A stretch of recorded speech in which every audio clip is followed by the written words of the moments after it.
Hello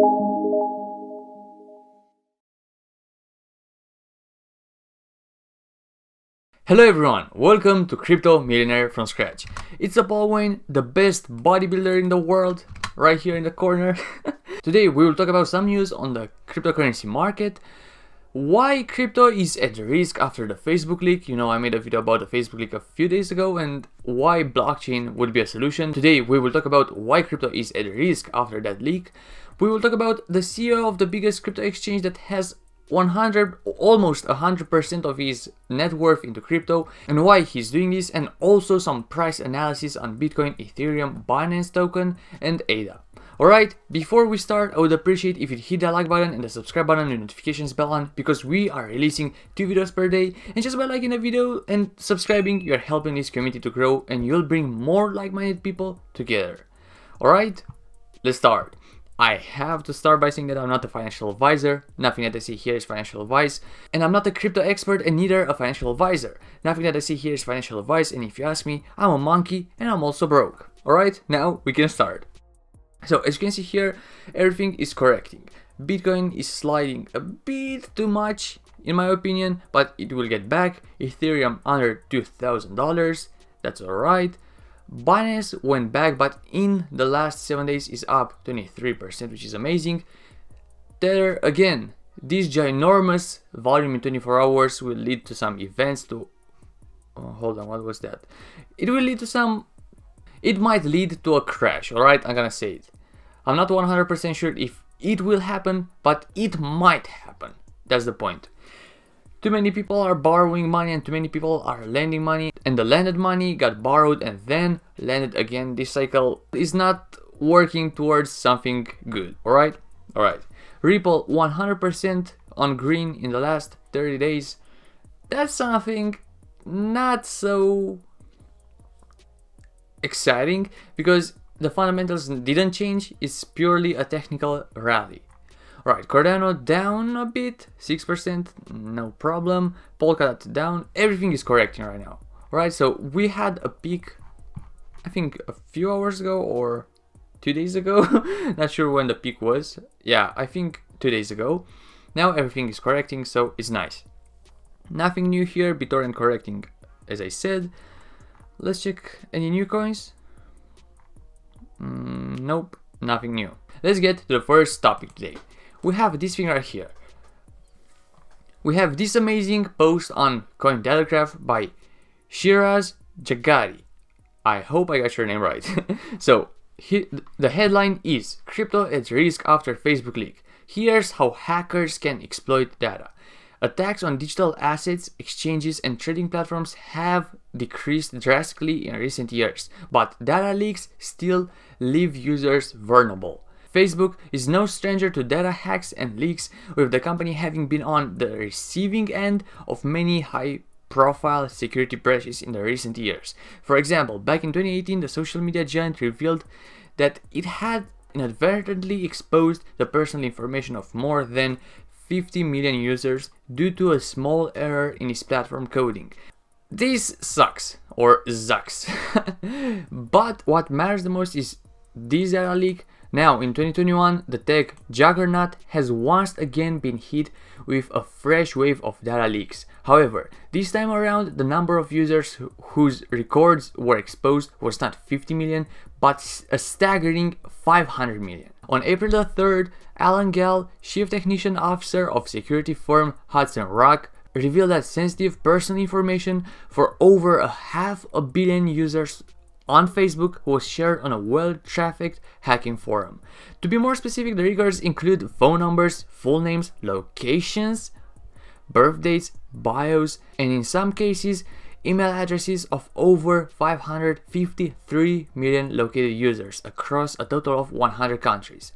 So this really sucks because 32 million users are apparently from the United States, while 11 million are from the United Kingdom. This is not alright because United States and United Kingdom are two major investors in cryptocurrency, as far as I know. And of course, China, Japan, Korea, but in the top 5 is for sure United States and United Kingdom. Now, what should be done? How exactly does this most recent breach place at risk the crypto assets of individuals. Dave Jeans, CEO of blockchain security firm CipherTrace, told Cointelegraph, the site that I'm reading this article from, by the way, check their site is amazing. He told Cointelegraph that people who have had their phone numbers leaked need to be extra cautious since a lot of fraud involving digital assets hinges on such info, because you can do SIM swaps when you have somebody's phone number. He's also adding, we've seen an increase in SIM swaps, exactly what I said, SIM swaps, phishing attacks, and other types of fraud involving cryptocurrency that rely on acquiring the phone numbers of victims to execute. Leaked info about the identity of high-profile crypto users gave bad actors the ability to target them. Which means that when you have the name exposed and the phone number, people can simply know that you are that individual, and they can send you a text which might look like it's from Binance, Coinbase, KuCoin, or other big exchange, and in fact is a phishing text. And even worse, they can just SIM swap without you even knowing, and they will be able to steal all your crypto. Because if you have 2FA, two-factor authentication, with your phone number, this might be a bit sketchy. That's why you should always use Google Voice, not your phone number. You should use a service for 2FA like the one offered by Google. Again, it's an amazing service. I'm using the 2FA from that Google app. I can't remember the name right now, but that's what I'm using. Now, another quote from, I believe, the CEO of that company. I'm not sure. Let's read this quote. Those that are crypto holders that were on the list have little to worry about unless they were storing descriptive details on their holdings and access on their Facebook account. However, these hackers have gotten really sophisticated, so I have no idea what tricks they might have up their sleeves with regards of scrapping info specific to crypto wallets and exchanges. So pretty much, if you had in your Facebook bio hashtag Bitcoin, hashtag Ripple Millionaire, hashtag I'm holding Ethereum for my life, stuff like that, we will know that you have Ethereum, Bitcoin, cryptocurrency in general. And if they already know you by the name that you are an investor, you'll get hacked really easy, because as this dude said here, hackers got sophisticated. People are creative. People are smart. It's not that hard to come up with an idea if that idea of stealing data is the only thing that you're thinking of. When you focus all your energy into one point, you can create massive results, good or bad. In the case of these hackers, these are bad. Now, the question, does decentralization matter? In my own opinion, yes. Let's read this. As more data leaks continue to happen, an increasing amount of people around the world are beginning to realize the value proposition that decentralized systems put forth from a security standpoint, especially since they do not feature a single point of failure. On the subject, Eli Arkash, a cloud solution engineer at cybersecurity firm Global Dots, opinion that having the backend system of a platform distributed using blockchain technology might make it a bit harder on the hackers to get a hold of users' info. However, once credentials fall into the wrong hands, passwords reuse can become an issue. As I said in the Facebook video, if the system is decentralized, it's harder, insanely harder, but not impossible, because people are smart and creative. Similarly, Teagles believe a few people are educated enough to understand why decentralization actually counts, since in theory everything already seems fairly decentralized in their experience, at least from a digital standpoint. He added that most people don't know that the internet plays by its own rules, and thus, when he tells people how technology such as Brave and the basic attention token works, is mind-blowing to them. Most people aren't aware of their involvement in the greater data world, and I can see why humans have been conditioned to think centralization is safer. He added, if users are made aware that value is being siphoned off of them every single day, if they would have changed behaviors quickly. Which means that if the product is free, you are the product. Just watch a movie, not a movie, a documentary, The Social Dilemma. It explains everything, how your data is sold everywhere, and why decentralization really matters. Because if a system is decentralized, nobody's storing your data but the decentralized ledger technology, the DLT. When you're using Brave, by the way, is the browser that I'm using right now. Alright, another code right here. Blockchain and DLTs. DLT stands for decentralized ledger technologies, usually only decentralize some aspects of data management. They don't usually decentralize data storage in any relevant sense because they tend to duplicate ledger entries across multiple systems. The storage is distributed, but identical copies of information are available in multiple locations and can be vulnerable to attackers and thieves. So again, not even a decentralized ledger technology can protect you from hackers. Is not 100% safe.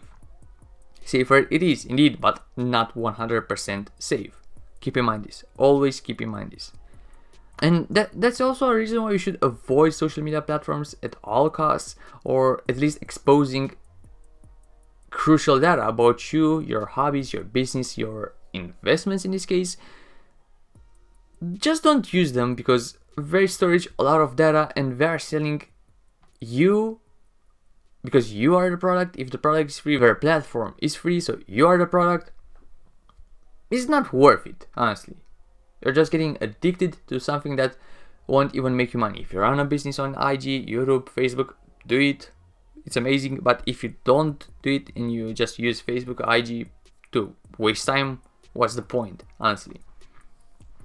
Alright. So most of the crypto experts in this field and crypto investors that are vocal about their investments are exposed. That's why crypto is at risk after the Facebook leak. Now, when it comes to the CEO of the biggest crypto exchange has close to 100% of net worth in crypto. Changpeng Zhao, founder and CEO of the largest global cryptocurrency exchange, Binance, and one of the world's top crypto billionaires, does not own much except crypto. He said, "I'm one of those guys who value liquidity much more than owning something. I actually prefer not to own anything," Zhao said in Bloomberg interview on Wednesday. He noted that various cryptocurrencies like Bitcoin now make up nearly 100% of his entire net worth, and he does not own any real estate or much fiat holdings. When asked how much of his net worth is invested into crypto, Zhao said, "I would say probably close to 100%. I don't own any fiat, and physical stuff that I own is probably negligible in terms of my net worth. So this is a concept shift. I'm not using crypto to buy fiat. I'm not using crypto to buy houses. I just want to keep crypto. I don't plan to convert my crypto into cash in the future." He's a smart dude and he holds real currency because fiat is not real currency. Alright, this was a short one. Now let's get to the price analysis. So we have another article here on Cointelegraph by Rakesh Upadhyay. By the way, the previous article was by Helen Parts. Credits to Helen, the other dude, and Rakesh. Alright, so we will talk about Bitcoin, Ethereum, Binance Coin, and ADA, as I said. So when it comes to Bitcoin, as you can see here, and Rakesh said here, Bitcoin formed a doji candle pattern on March 31st and April 1st, which suggests indecision among the bulls and bears. However, the positive sign is that the bulls have not given up much ground. The bulls are again trying to push the price above 60,000 resistance. I'm afraid to say that it dropped, but as you can see here, this is the doji candlestick. When you can barely see anything, it's just a vertical line and a thin horizontal line. These are the doji candlesticks, and the bulls pushed it up.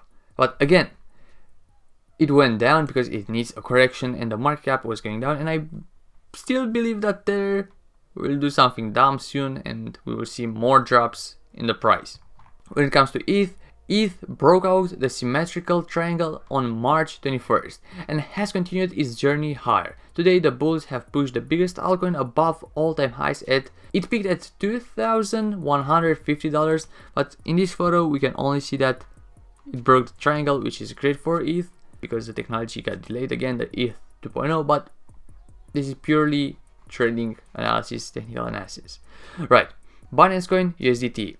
After some hesitation on March 21st, Binance Coin BNB broke above $315, the resistance point of $315 on April the 1st, and has followed it up with a breakout above all-time highs at $348. But it went up to $400 and $430, which is absolutely mind-blowing. Alright, and now for ADA, Cardano ADA has been stuck in the tight range for the past few days, but the positive sign is that the bulls have not allowed the price to dip below the 20-day EMA. This suggests lack of buying, but does not show an urgency among traders to dump their positions, which means people are holding and not selling because they trust the project. At least this is what I understand from this. That went through the roof, but you already know this. So if you want to learn more about crypto and if you want to see more videos like this or price predictions, make sure you like the video and subscribe with notifications bell on, because I'm releasing 2 videos per day. And also, if you want to join the 0 to million challenge in crypto with me, make sure to subscribe to get notified whenever I release a new update. Alright, remember one word, Dior. Do your own research. I'm Altcoin and I'll see you in the next video. Take care.